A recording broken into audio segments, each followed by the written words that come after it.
So, hey, this is Perky of Perky Perspectives, and I have with me Brenden Kuramasamy.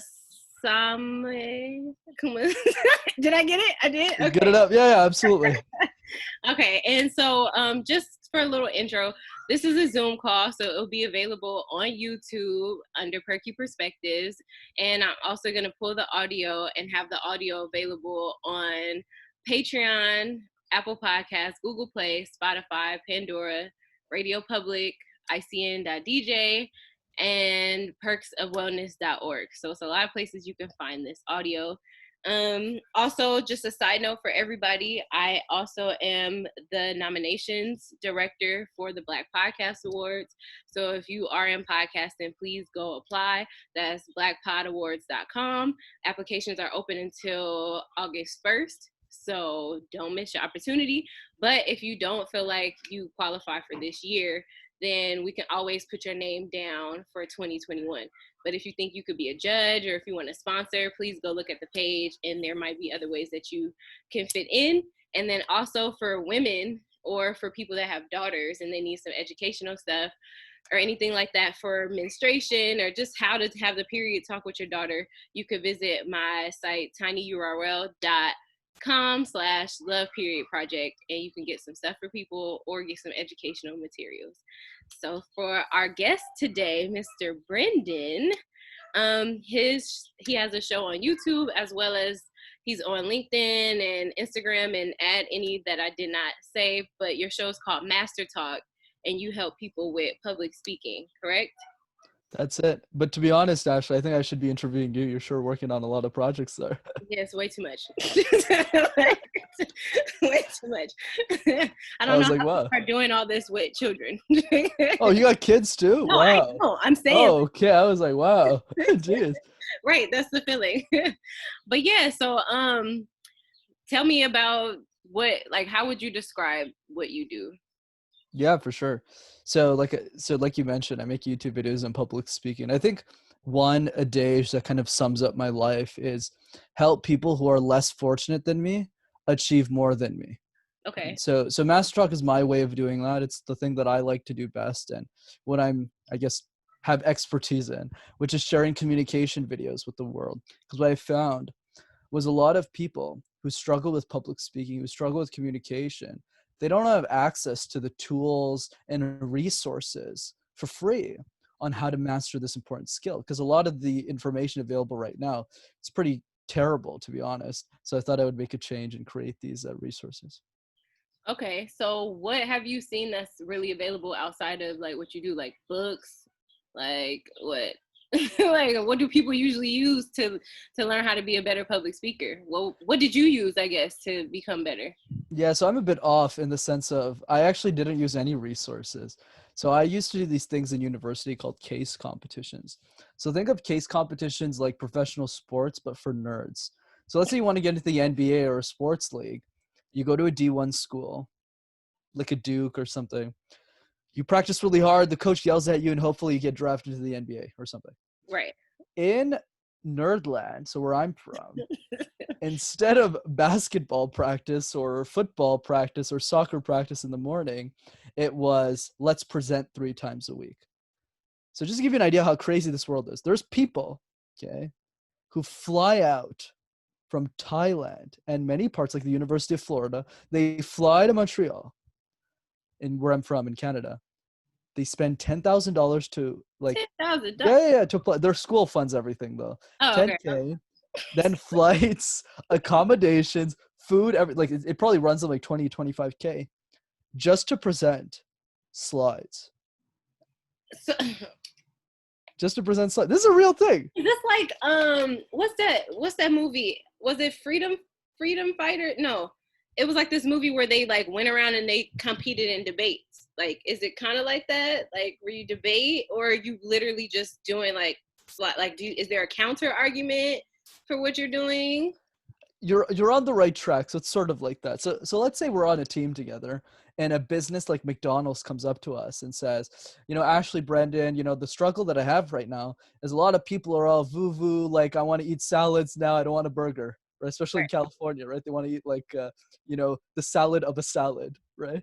So the issue is, how do you get them back into McD's? How do you get them to buy these burgers? So Right. that's an example of a business problem. So what we do is we spend 3 hours. Once again, this is a real thing. We spend 3 hours reading a 20-page document outlining all of the problem, yelling at each other to figure out a solution. One of us starts making slides while the other one is practicing the slides and structuring the problem, the solution, the timeline, the financials, and everything. And once the 3 hours are up, you present it back to them. That's dope. That's Yeah. really dope. Like, I mean, I know you're saying you're from Nerdland and everything, but it's like, I want somebody from Nerdland working for me then, because like you guys go and you find the, like that 3 hours time. That's really good.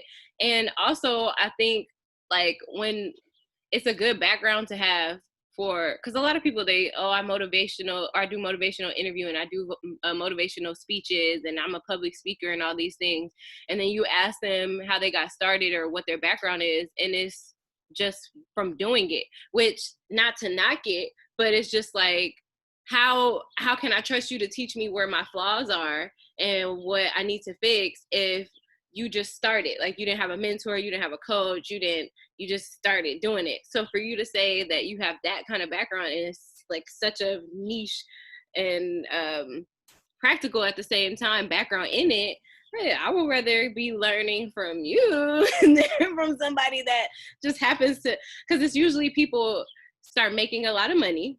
So whatever it is, say they work in finance or something, and then they get called out to speak on how they got good at financing. So now they're a public speaker. And so now I'm asking them to help me do public speaking, and that's their only experience.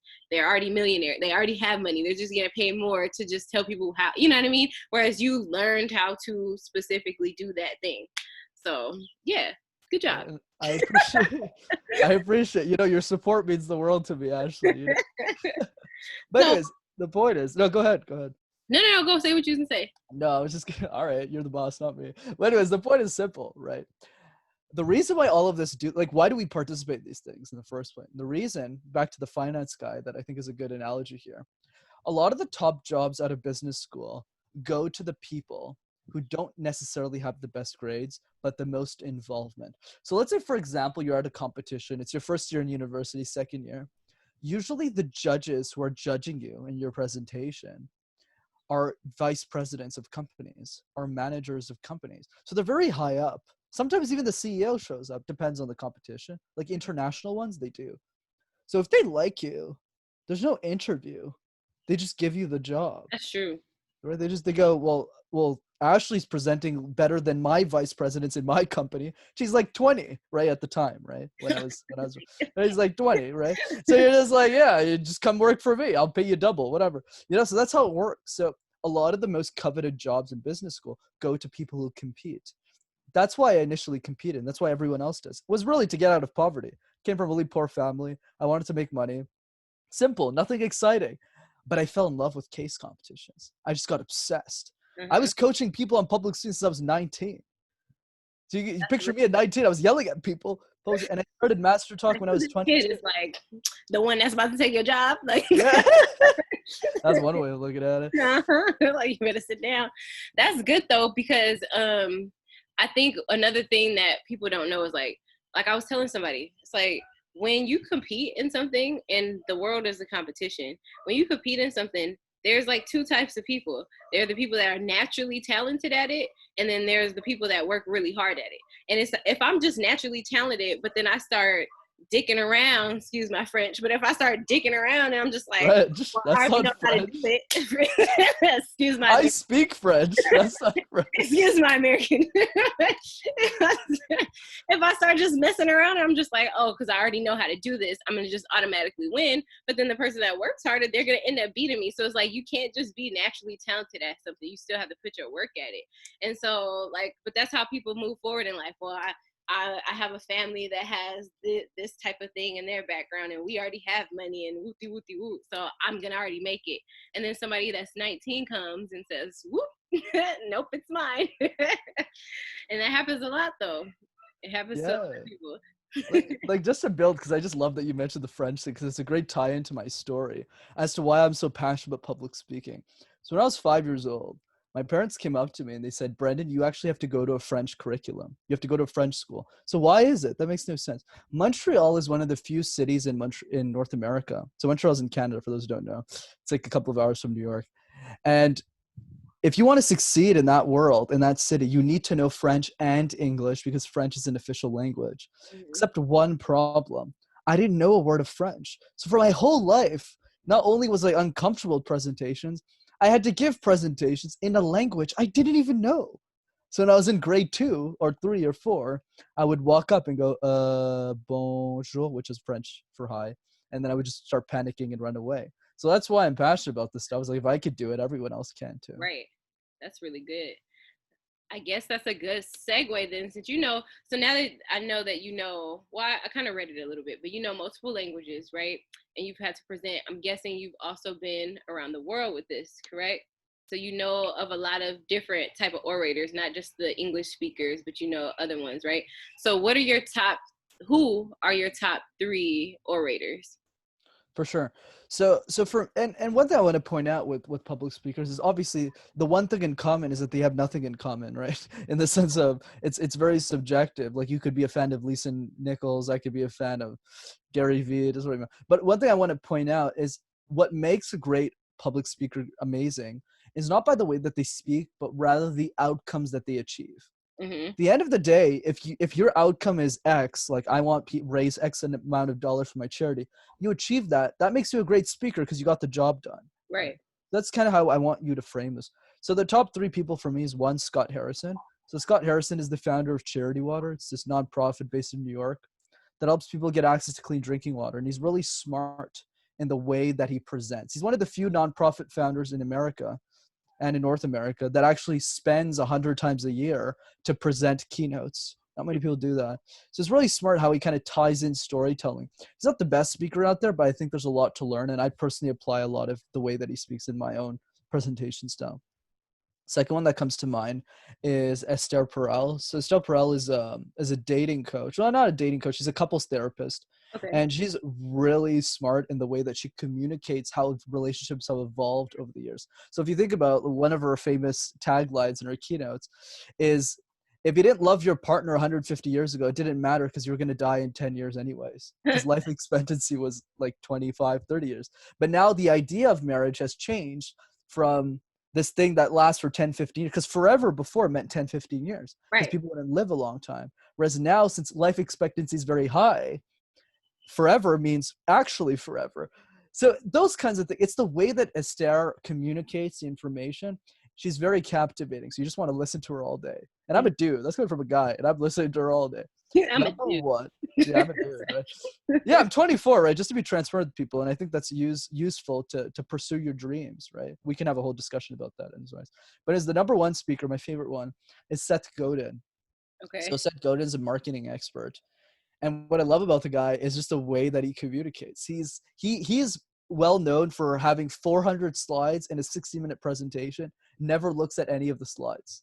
And he's just clicking through them. And it's all perfectly aligned. And you're just sitting there like, how is this all like in sync? So he's a master, I would say. So those 3 that come to mind. I really like that each one was in a very different category.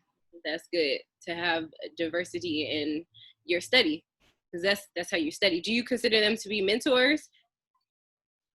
Yeah, definitely. So I think Seth Godin actually explained this really well. I think there's a big difference between a mentor and a hero. So a mentor is someone that you actually know. So like my business coach, somebody who's helping me with my speaking, somebody I actually know is a mentor.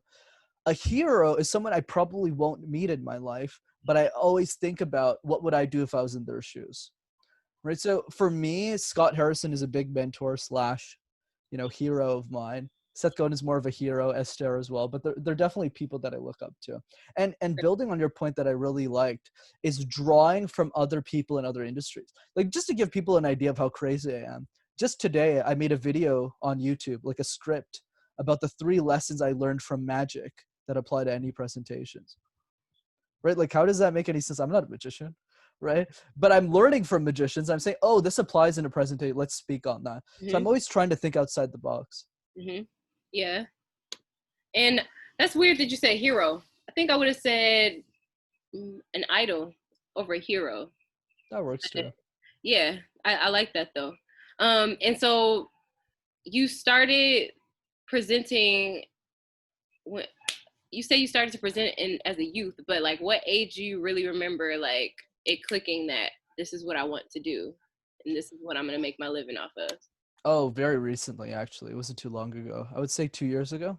So what happened was I started university at 19.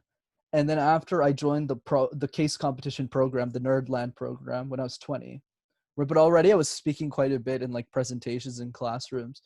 But then when I started competing, I got addicted. I just loved it. And then I became a mentor at 21. And then I was coaching the new people. So let's say you entered the program the following year.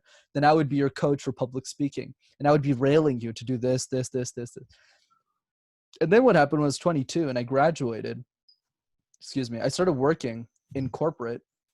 And then I also had the idea for MasterTalk at the same time. So I never had any idea. Like if you had told me 2 years ago what my dream was or my goals, it had nothing to do with YouTube. I was like, why the hell would I ever be on YouTube? I'm a corporate guy. I'm going to be a senior executive at a company, which was my goal. I wanted to be a senior level executive at like a big tech company. And that was it.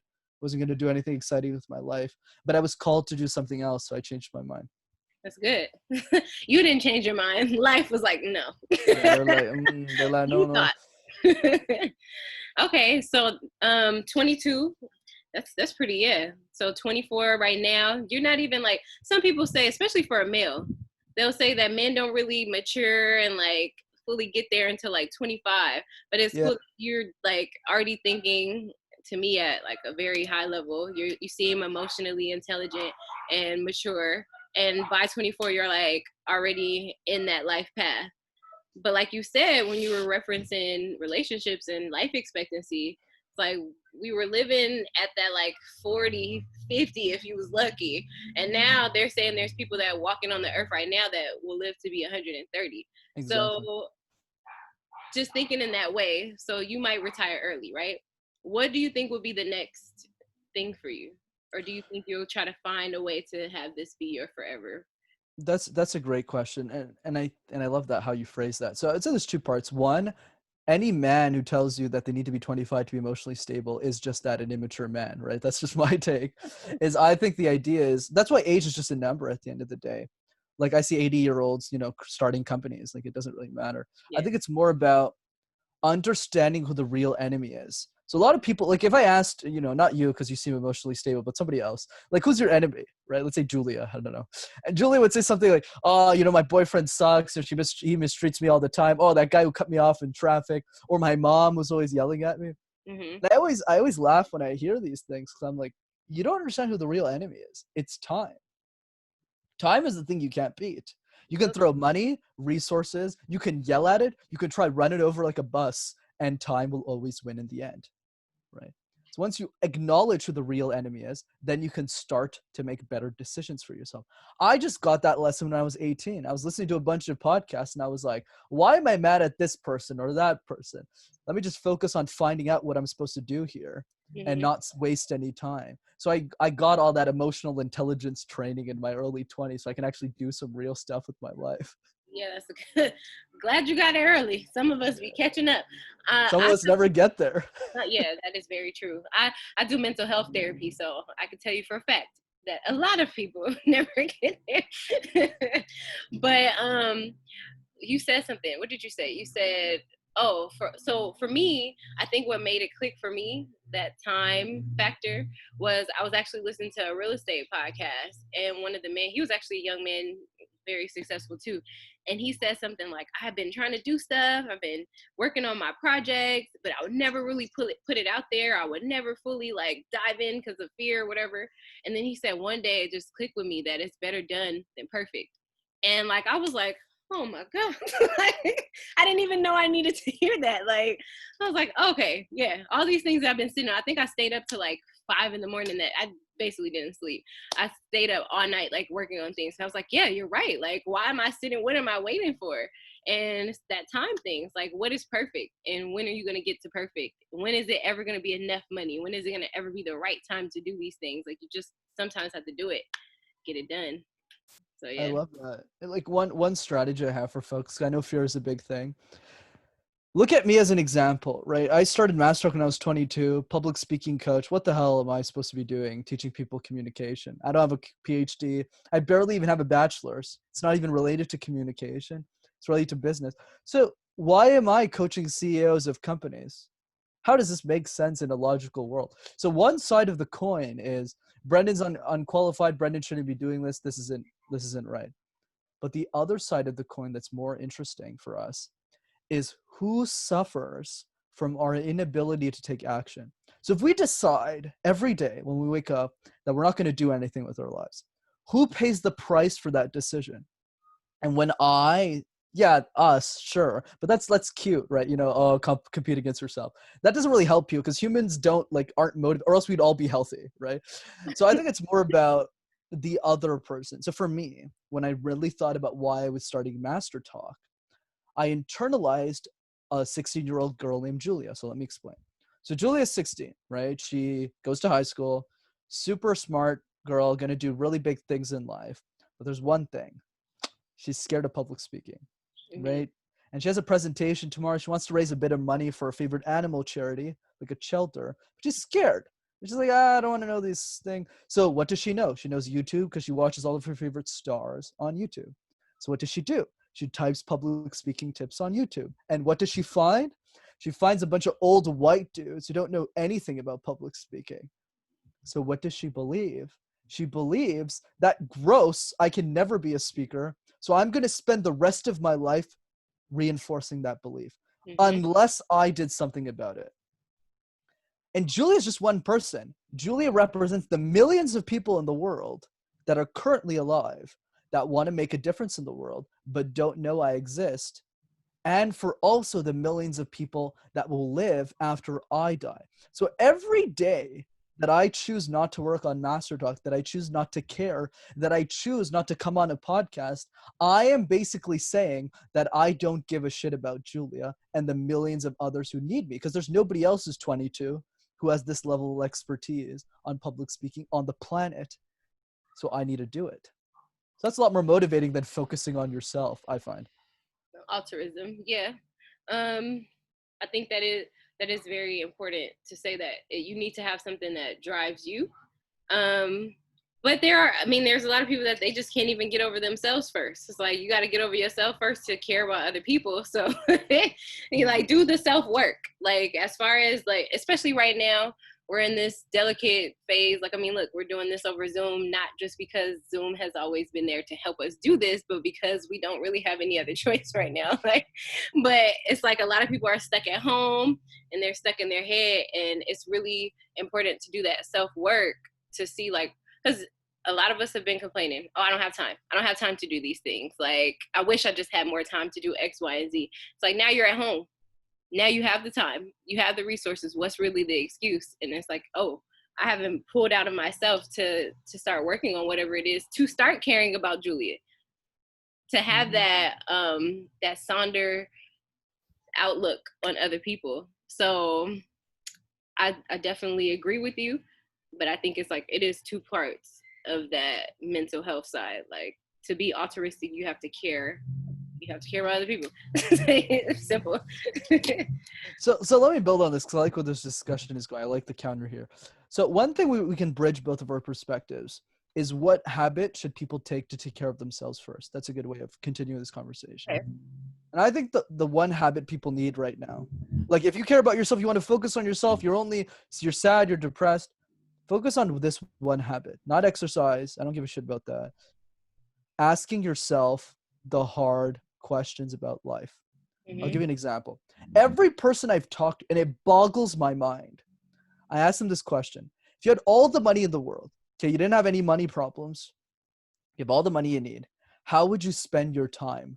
I was shocked. Not even 70%, 50%, 100% of the people I asked this question to, they always respond like this: travel. And then I look at them and I go, so let me get this straight. You're going to travel for 40 years and die? And they go, well, no. And I say, exactly. So then what do you do? Do you travel for 5 years, 7 years, 2 years? Then what do you do with your day? What time do you wake up? Is there a dog in the house? Are you with a partner? Are you with multiple partners? People, it drives me crazy. Forget 10 hours or 10 years or 10 months. People haven't even spent 10 minutes of their whole lives just pondering this very question. So that's where I think the starting point is. Because once you start to develop a belief system, like what do you actually believe in? What is actually true to you, regardless of what other people think about what you're doing or what you're saying or how you're being, then you could start to do things that work for you and for other people. Yep. Yeah, you got to organize some stuff up. Plan it out.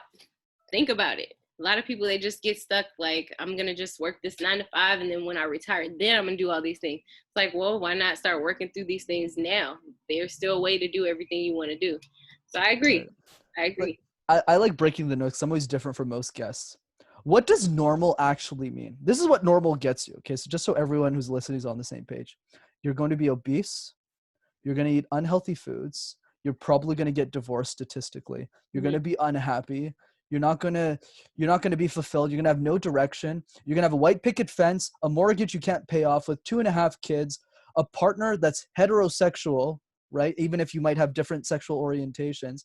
And you're saving up for retirement that's going to be short-lived because you'll probably die 5 years after you get your retirement money. Is that a life you actually want to live? That is the question people need to fundamentally ask themselves. There's probably things in what I listed that you might want. Maybe kids is something people want. That's okay. But you need to question all of these elements. And when you start doing that, then you can start to build a life that works for you and for other people. Right.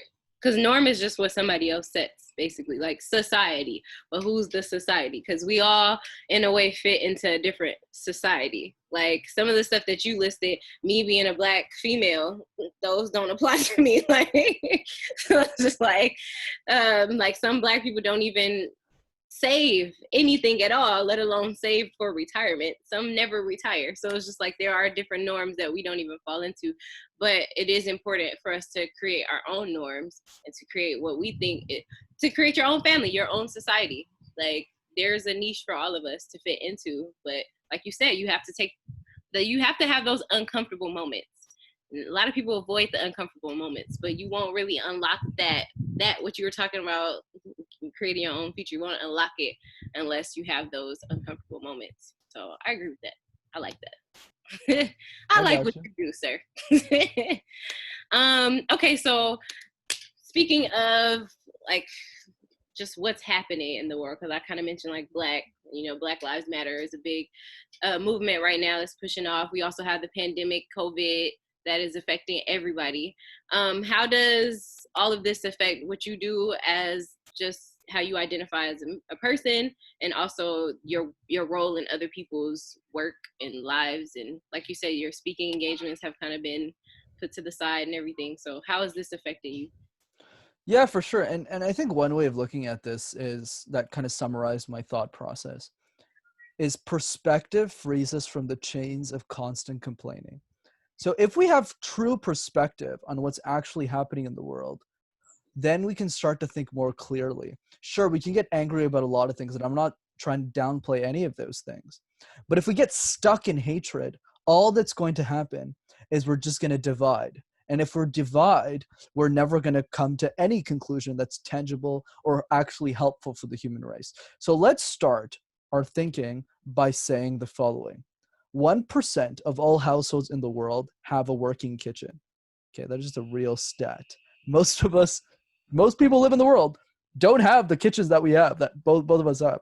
This is the reality. Most people just live on $2 a day, and we just don't know that.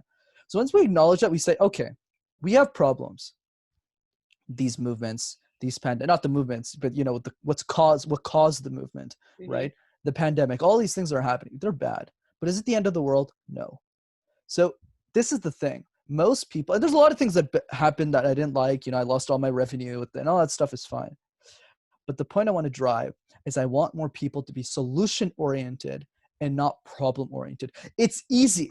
It's easy to say and yell and scream and complain and talk about problems. It's much harder and much more productive to say, this is a solution. I could yell all day about public speaking and how there needs to be a change. I could say, all of these speaking coaches suck. They don't share any information. I want to learn public speaking. This is terrible. Or I could do something about it. Here's some videos. Here's something I'm trying to do.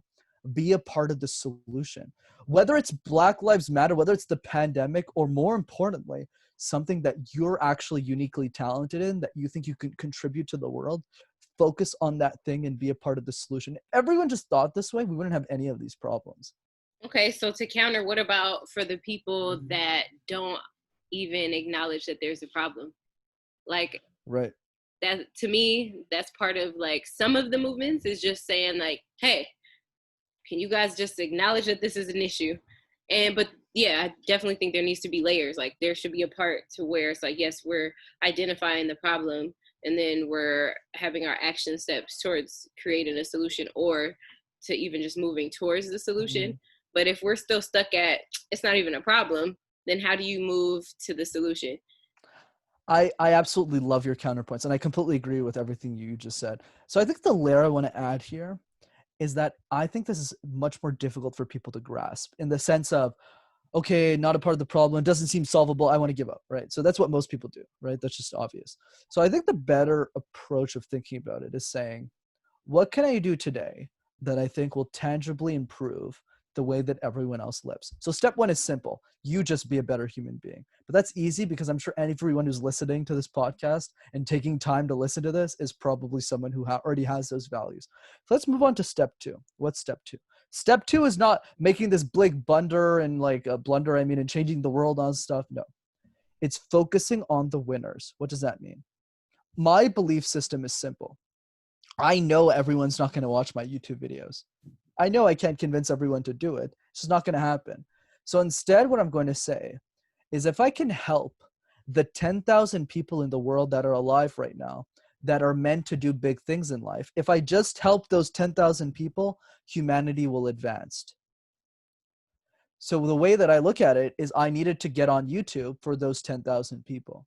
So if you're someone who's listening to this show right now, I want you to think about the smartest 5 people in your network and spend more time with them. And if you can't come up with anybody, you need to go find and seek them out. Mm-hmm. And so basically, this is what I call focus on the winners. Never, your work is not convincing your mother, your sister, your brother to change. They're not going to change. Your work is to find someone else who wants to change and make them exceptional. So another way of summarizing this, don't take average people and make them good. Because if you do that, you're going to get exhausted, frustrated, and you're going to give up. Instead, take great people and make them world class. Right. Yep. I like what you're saying. And I guess I say the same type things, but in different ways and in different groups to different people. So it's a little bit more niche to who I But say. the world needs both of us, so there you go. It is, because it's just like for me, I feel like you, like I'm not gonna keep banging down people's doors that don't want to let me in to begin with. I'm gonna instead create my own house and build my own door and have somebody that I trust to open the door for me, or I already got the key to get in because I done built the house. I like that. I like that. That's good. I gotta steal that one. That's good. I got the key. I was like, Not copyrighted, so go ahead. But yeah, so I think just to end on that note, so just to reiterate, you have your YouTube channel called Master Talk, and that's where you reach out to your 10,000 that you're making into these world-class people. And you also do speaking engagements. Right now you're doing Zooms and podcasting. Is there anything else that you have coming up that you're working on, like a book or something like that, that people should be aware of? Not really. I think what I would say for everyone, because I always like closing off on this note, I have this adage that I go by, which is be insane or be the same.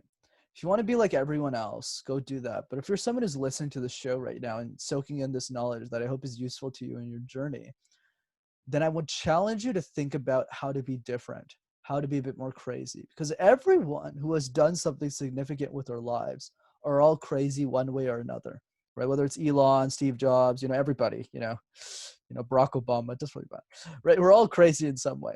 So one exercise I have for you is communicate the weird things that you do on a daily basis that are not illegal to everyone around you. And I'll set the example. I'll do it right now because I always like doing it. I love Justin Bieber. I don't care what people say. I love his music, right? That was a Something great with start. right, same thing with Taylor Swift. I love this, right? I dance alone in my basement an hour a day. I speak 3 languages. I karaoke in 8.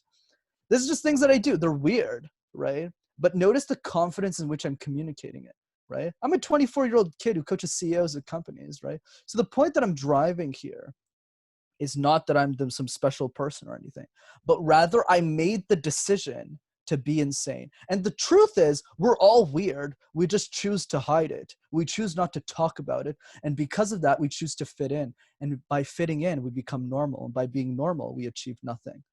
So what you need to do is you need to be different. You need to communicate that weirdness so you can figure out who actually likes you. That's another thing. Yeah. And the second thing is once you find out who likes you, then you can team up with that local community and make change happen. And if you need help with that, message me on Instagram. I'm not famous like Ashley. I'm at Master Your Talk. Just message me. I answer all my DMs. So don't be shy to reach out. And thanks for having me.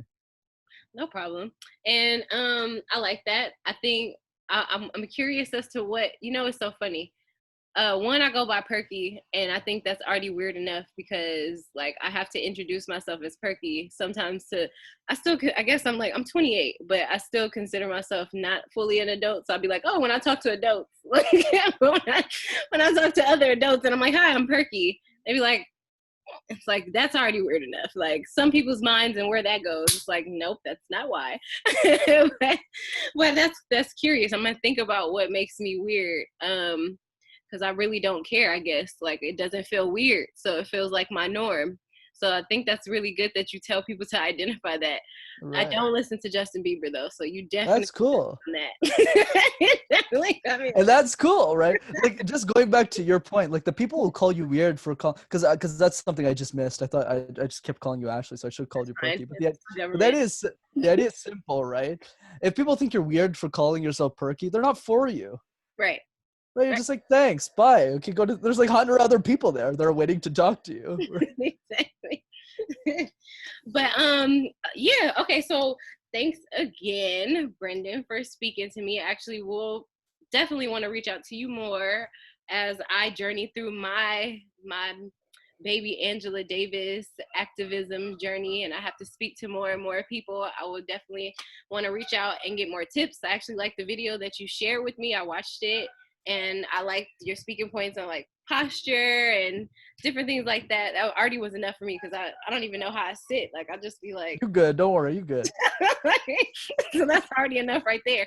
Oh, I did have to close because I like what you said, but one more thing to close for people that want to start off in their public speaking journey and they may be shy or they have a stutter an issue or whatever, right? What would be like the first thing that you would tell them to start focusing on, like the very first thing to practice? First thing is to ask yourself why you want to master communication. This is what I call the public speaking why. So think of it like this. Whenever we try and do something new, we never do it. We never get it done. Why? Because the incentive isn't high enough. Okay. If I'm trying to feed my family, right, and they're going to go hungry, I'm going to find a job. I don't care if it's at a restaurant. I'll figure it out because the incentive is high enough. You need to create that, not the same incentive, but a lucrative incentive for you to work on communication. So I'll give you an example. If you're interested in getting the next promotion at work, you're probably not going to master communication. You'll be good. You'll never be great. You'll never be amazing. But if you have a specific reason, a cause you care about, a charity, a group of kids that you're mentoring, and you're trying to solve a problem for them, you're trying to make a dent in the world with them and through them, now you're more incentivized. So another example, a quick one. Let's say you're an academic researcher and you found this new discovery, but you're really shy and introverted. You're going to say, well, I need to master communication or else the public won't hear this. And I'm the classic example of this. Jesus, Ashley, I mean MasterTalk, but I don't know how to speak well. Who the hell should listen to me? Right? If I'm a terrible speaker, why would you listen to me? So it's the same thing. Find that public speaking why. Get really clear on it, and then you can start the journey. Yeah, and that would be a good thing to practice to start anyways. Once you found your why, practice how you're going to communicate that to others, because that's like your elevator pitch. Like when people ask me about my podcast, I can't be like, oh, because I just like talking. Like, like I'm with you. I'm with you. And one question I forgot to mention to help you think about this is, how would the world change if you were an exceptional communicator? How would the world be we're not. different if you were Okay. an exceptional communicator? And I don't want you to just say, oh, the world would be a better place. No, get more specific. Mm-hmm. So for me, when I wrote that exercise for myself, Julia went from somebody who didn't think they were a good speaker to saying, I have hope now. Mm-hmm. I can do something more important. I can go raise $100 for charity. Screw, I'm going to go raise $1,000. That's the transformation that is being happened because I made the decision to be a good speaker or a great speaker, however you want to play it. So for you, it could be someone else. It could be a recovering drug addict. It could be a young woman who's depressed for X number of reasons. It could be a relationship therapy. It doesn't really matter what it is. The only thing that matters is that it matters to you. Mm-hmm. And then from there, then you can start to build that incentive. Yes. And for everybody else that's listening, I would like you to apply that to whatever it is that is your niche. Because, like, for me personally, I do mental health. I'm a mental health clinician. So if I don't have my mental health together, how am I supposed to help somebody else to get their mental health together? Like, it could be translated in that way. So I would definitely say you can take Brenden's words and apply it to whatever your niche is. And like he said earlier, when he mentioned his 3 favorite orators, it doesn't have to be somebody that's specifically in your field for them to be a hero or for them to become a mentor if you actually have access to them. And also the importance of having heroes and mentors, because you need somebody to pull inspiration from, to pull techniques from, anything like that. You need some outside help. So I would definitely say, check out his YouTube channel, which I'll put the link into the show notes. Check out his Instagram as well, because I'm sure you put some little different tips on there sometimes too. And just continue to listen and to grow and to be a better person. And thank you again for joining me. I want to try to say your last name again, but I don't want to mess it up. Can you say it? It's a Kumarasamy. I didn't say it that good the first time. Why you shook your head yeah when I said it? Be obsessive about your audience. Just go with it, Right, that's true. But okay, so thank you again for joining me, and I look forward to all your other projects. And thank you for being on Perky Perspectives. And for everybody else, please find this podcast on YouTube, Spotify, Pandora, Apple Podcasts, Google Play, Radio Public, and more. And have a good day and stay safe. My pleasure. Take care, everyone.